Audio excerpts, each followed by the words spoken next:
ಶ್ರೀ ಸಿದ್ಧಾರೂಢ ಕಥಾಮೃತದ 23ನೇ ಅಧ್ಯಾಯ. 23ನೇ ಅಧ್ಯಾಯದ ಪೂರ್ವದಲ್ಲಿ ಶ್ರೀ ಗ್ರಂಥ ಮಹಾತ್ಮೆ. ಶ್ರೀ ಗಣೇಶಾಯ ನಮಃ. ಶ್ರೀ ಗುರು ಸಿದ್ಧಾರೂಢಾಯ ನಮಃ. 4 ವೇದ, 6 ಶಾಸ್ತ್ರ, 18 ಪುರಾಣ, 28 ದಿವ್ಯ ಆಗಮಗಳ ಸರ್ವಸಾರಭೂತವಾದ ಶ್ರೀ ಸಿದ್ಧ ಪುರುಷನ ಈ ಪವಿತ್ರವಾದ ಚರಿತ್ರೆಯನ್ನು ನಿತ್ಯವೂ ಶ್ರದ್ಧೆಯಿಂದ ಓದುವ, ಕೇಳುವ, ಪೂಜಿಸುವ ಸರ್ವಭಕ್ತರಿಗೆ ಧರ್ಮ, ಅರ್ಥ, ಕಾಮ, ಮೋಕ್ಷಗಳು ಸಿದ್ಧಿಸುವವು. ಸರ್ವ ಕಷ್ಟ ನಷ್ಟಗಳು, ಸರ್ವ ಪಾಪ ತಾಪಗಳು, ಚೋರ ವೈರಿ ವಿಷಭೂತಾದಿ ಭೀತಿಗಳು ಬಯಲಾಗಿ ಸರ್ವದಾ ಸಕಲ ಸನ್ಮಂಗಳಿಂದ ಕೂಡಿದ ಸುಖ ಸೌಭಾಗ್ಯಗಳು ಒದಗಿ ಬರುವವು. ಶ್ರೀ ಸಿದ್ಧ ಸದ್ಗುರುವಿನ ಕೃಪಾಪೂರ್ವಕ ಶ್ರವಣ ಮಾಡುವುದರಿಂದ ಶಾಂತಿ, ದಾಂತಿ, ವಿವೇಕ, ಜ್ಞಾನ, ಸದ್ಭಕ್ತಿಗಳು ಸಂಪ್ರಾಪ್ತವಾಗುವವು. ಈ ಗ್ರಂಥವನ್ನು ತನ್ನ ಇಷ್ಟ ದೇವತಾ ಮಂತ್ರದೊಡನೆ ಗಂಧ, ಅಕ್ಷತಾ, ಧೂಪ, ದೀಪ, ನೈವೇದ್ಯಗಳಿಂದ ಪೂಜಿಸಿ ಪ್ರತಿ ಅಧ್ಯಾಯದ ಪ್ರಾರಂಭದಲ್ಲಿ ಗ್ರಂಥ ಮಹಿಮೆಯನ್ನು ಪಠಿಸಿ ಸ್ಮರಿಸಿ ನಂತರ ಪಾರಾಯಣ ಮಾಡಿ ಮಂಗಳ ವಿಭೂತಿ ಪ್ರಸಾದಗಳನ್ನು ಭಕ್ತಿಯಿಂದ ಸ್ವೀಕರಿಸುವುದು ಶಿಷ್ಟರ ಸಂಪ್ರದಾಯವಾಗಿದೆ. ಇತಿ ಗ್ರಂಥ ಮಹಾತ್ಮೆ ಸಮಾಪ್ತಿ. ಓಂ ತತ್ಸತ್. ಸಿದ್ಧ ಮಹಿಮೆಯ ಶ್ರವಣ ಮಾತ್ರದಿ ಸರ್ವದಾನಾಂ ಧನ್ಯನು, ಶುದ್ಧ ಚರಣದ ಪೂಜೆ ಮಾಡುತ್ತ ಪಾಪದಿಂದಲೇ ಮುಕ್ತನು. ಭೇದ ಬುದ್ಧಿಯ ಬ್ರಾಹ್ಮಣರ ಪಂಕ್ತಿಯೊಳು ಸುಖದಿನ್ ಉಣ್ಣುತ್ತ ಭೇದಿಸಿದ ಅಭಿಮಾನವನು ಭಕ್ತರ ಕೃಪಾಳುವೆ ಸಲಹುತ. ಭಕ್ತರ ಕೃಪಾಳುವೆ ಸಲಹುತ. ಭಕ್ತರ ಕೃಪಾಳುವೆ ಸಲಹುತ. ಹೇ ದಯಾಗಣನಾದ ಸದ್ಗುರು ಸಿದ್ಧಾರೂಢನೇ, ನಿನ್ನ ಚರಣಗಳಿಗೆ ಬಹುದೀನ ಭಾವದಿಂದ ನಮಸ್ಕರಿಸುತ್ತೇನೆ. ಈ ಚರಣಗಳು ಮುಮುಕ್ಷು ಜನರಿಗೆ ಭವಸಾಗರವನ್ನು ದಾಟಲಿಕ್ಕೆ ನೌಕಾರೂಪವಾಗಿರುತ್ತವೆ. ಕೃಪಾನಿಧಿಯಾದ ನೀನು ನಮ್ಮಂಥ ಜೀವರುಗಳ ಉಪಾಧಿಯನ್ನು ನಿವಾರಿಸಿ ಬುದ್ಧಿಯನ್ನು ಬ್ರಹ್ಮಾಕಾರ ಮಾಡಿ ಭವಾಬ್ದಿಯೊಳಗಿಂದ ನಮ್ಮನ್ನು ತಾರಿಸುವಂತನಾಗು. ಸತ್ಯವಾಗಿ ನೀನು ಚಿದ್ರೂಪನಿದ್ದಿ. ಪುಣ್ಯ ಪಾಪಗಳು ಸರ್ವದಾ ಮುಟ್ಟಿದಂತಹ ನೀನು ಮನುಷ್ಯ ರೂಪವನ್ನು ಧಾರಣ ಮಾಡಿ ಭಕ್ತ ಜನರನ್ನು ತಾರಣ ಮಾಡುತ್ತಿರುವಿ.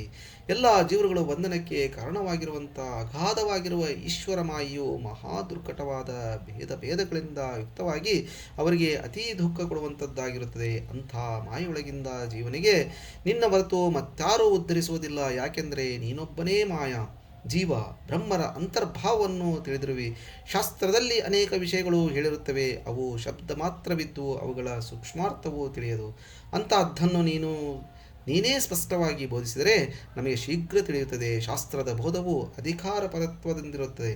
ನಮ್ಮಂಥ ಅಜ್ಞಾನಿಗಳಿಗೆ ಅದು ಒಂದಕ್ಕೊಂದು ವಿರುದ್ಧವಾಗಿ ತೋರುತ್ತದೆ ಎಂಬುದರಿಂದ ಗುರುಮುಖದಿಂದಲೇ ಶಾಸ್ತ್ರ ಶ್ರವಣ ಮಾಡತಕ್ಕದ್ದಾಗಿರುತ್ತದೆ. ಸದ್ಗುರುವಾದರೂ ಶ್ರೋತೃವಿನ ಅಧಿಕಾರವನ್ನು ತಿಳಿದು ಆತನಿಗೆ ಯೋಗ್ಯವಾದ ಕರ್ಮ, ಉಪಾಸನ ಅಥವಾ ಜ್ಞಾನಬೋಧವನ್ನು ಮಾಡುತ್ತಾನೆ. ಅಂಥ ಬೋಧವನ್ನು ದೃಢವಾಗಿ ಹೃದಯದಲ್ಲಿ ಧರಿಸತಕ್ಕದ್ದು.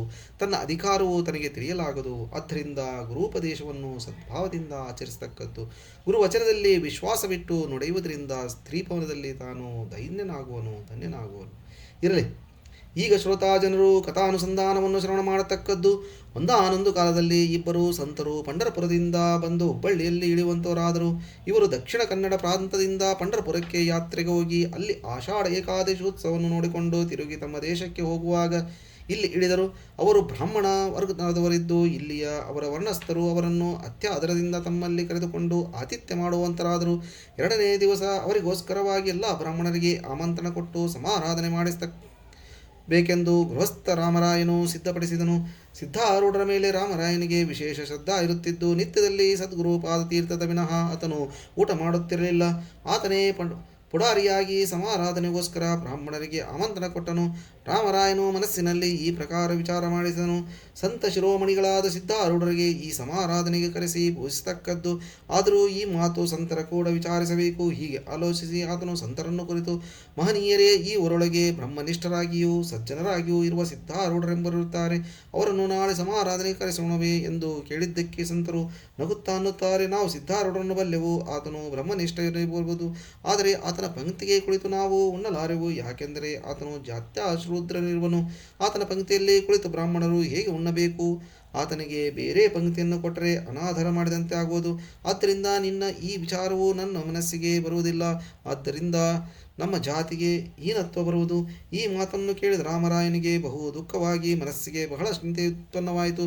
ಅಂದಿನ ರಾತ್ರಿ ರಾಮರಾಯನು ಬಹು ಚಿಂತಾತುರನಾಗಿ ಮಲಗಿಕೊಂಡಾಗ ಮನಸ್ಸಿನಲ್ಲಿ ಅಂದುಕೊಳ್ಳುತ್ತಾನೆ, ಇನ್ನು ನನ್ನ ದೈವತರಾದ ಸಿದ್ಧಾರೂಢರನ್ನು ಈ ಸಮಯದಲ್ಲಿ ಬಿಟ್ಟು ಏನು ಮಾಡಲಿ? ಹೇ ದಯಾಳುವಾದ ಸದ್ಗುರುವೇ, ನಿನ್ನನ್ನು ಈ ಸಮಾರಾಧನೆಗೆ ಕರೆಸಬೇಕೆಂದು ನನ್ನ ಮನಸ್ಸಿನಲ್ಲಿ ಉತ್ಕಟ ಇಚ್ಛಾ ಇರುವುದು. ಅದು ಈ ಸಮಯದಲ್ಲಿ ಹೇಗೆ ಪೂರೈಸಿತು?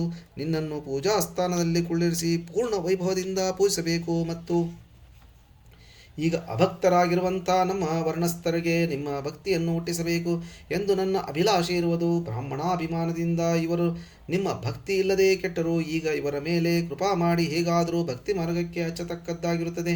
ಈ ಪ್ರಕಾರ ಪ್ರಾರ್ಥಿಸಿ ರಾಮರಾಯನು ನಿದ್ರಸ್ತನಾದನು.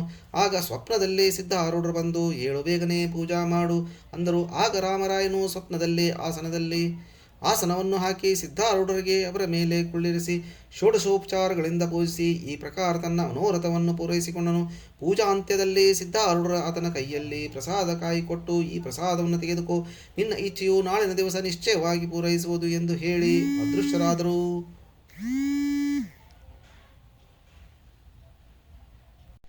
ಆಗ ರಾಮರಾಯನು ಎಚ್ಚರಿಕೆಯಾಗಿ ನೋಡಿದರೆ ಸ್ವಪ್ನದಲ್ಲಿ ಪ್ರಸಾದವಾಗಿ ಕೊಟ್ಟ ಕಾಯಿಯು ತನ್ನ ಸಮೀಪದಲ್ಲಿ ಕಂಡು ಬಹು ಆಶ್ಚರ್ಯಭರಿತನಾದನು. ಅತ್ಯಂತ ಹರ್ಷಯುಕ್ತನಾಗಿ, ನಾನು ಈ ಜಗತ್ರಯದಲ್ಲಿ ಧನ್ಯನಾದನು. ಇದು ಸ್ವಪ್ನವಲ್ಲ, ಸತ್ಯವಾಗಿರುತ್ತದೆ. ಯಾಕೆಂದರೆ ಕಾಯಿ ಪ್ರಸಾದ ಉಳಿದಿರುವುದು. ಇವತ್ತು ಸದ್ಗುರುಗಳು ನನ್ನ ಮನೋರಥವನ್ನು ಪೂರ್ಣ ಮಾಡುವರು. ಇದರೊಳಗೆ ಏನೇನೂ ಸಂಶಯವಿಲ್ಲ. ಸಿದ್ಧನಾಥರು ಒಲಿದರು ಎಂದು ತನ್ನೊಳಗೆ ಅಂದನು. ಪ್ರಾತಃ ಕಾಲದಲ್ಲಿ ತ್ವರೆಯಿಂದ ಎದ್ದು ರಾಮರಾಯನು ಪಕ್ವಾನ್ನಾದಿಗಳನ್ನು ಸಿದ್ಧಪಡಿಸುತ್ತಿದ್ದು ಸಿದ್ಧಾಶ್ರಮದಲ್ಲಿರುವ ಸಿದ್ಧಾರೂಢರನ್ನು ಕ್ಷಣ ಕ್ಷಣಕ್ಕೂ ಸ್ಮರಿಸುತ್ತಿದ್ದನು. ಮಧ್ಯಾಹ್ನ ಕಾಲವಾದ ಕೂಡಲೇ ಎಲ್ಲ ಬ್ರಾಹ್ಮಣರು ಭೋಜನಕ್ಕೆ ಬರುವಂತರಾದರು. ಆಗ ಆ ಇಬ್ಬರು ಸಂತರನ್ನು ಪೂಜಿಸಿ ಭೋಜನ ಕಾರ್ಯವನ್ನು ಆರಂಭಿಸಿದರು. ಸಂತರ ದಶೆಯಿಂದ ತಾಟುಗಳನ್ನು ಸಮೀಪ ಇಟ್ಟು ಕುಡಿಸಿದರು.